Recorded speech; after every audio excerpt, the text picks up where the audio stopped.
สุด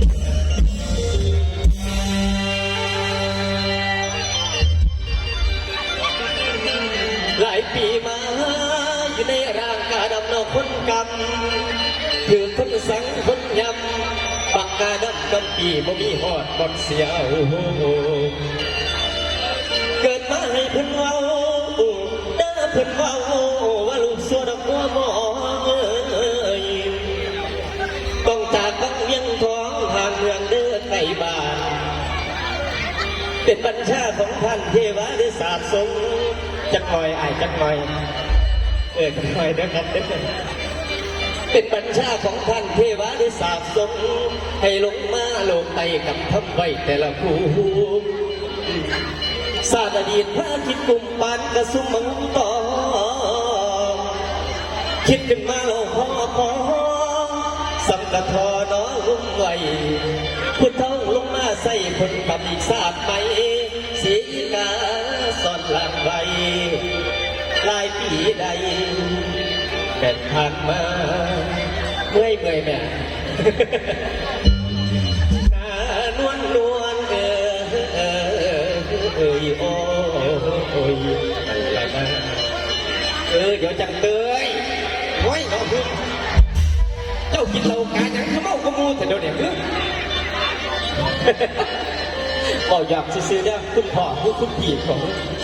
บอกมันนี่คือสิเป็นคุณพ่อเนาะพ่อเนาะเกิดมาสุดสนล่ะเป็นบักกรรมกาด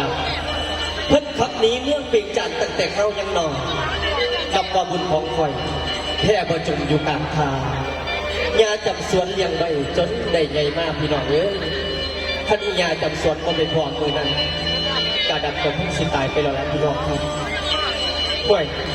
ถอดคาบแล้วก็เป็นกาขาวจังสีกะรออยู่ตัวนี่เราพี่น้องเนาะเอาเป็นกาขาวรอบ่พี่น้องรอกูเจ้าเบาผมเบาเองก็ได้ครับเพราะกล้าถอดภาพให้ผู้ใดเห็นย้อนว่าอุ่นอินเป็นสังหารพี่น้องแม่กระทั่ง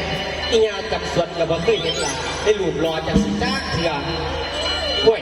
ปัญญาจับสวนเห็นได้สภาพดีสิพวกขึ้นจากแสงลาตีขึ้นแม่เอ้ยโอ้ยต้องรอบประเด็กกับเป็นบ้าขึ้นเขานั่นแหละแม่ถอดภาพพูดซักไม่วันละก้อนนี่ฝนตกทั้งพายุเขาเมน เหม็นทึ่งหุยกันยังวะลากระเล็ดบอดไม่คุณสันเด็ดเนี่ยว่าเสียวมาใส่จักน้อยนี่ล่ะ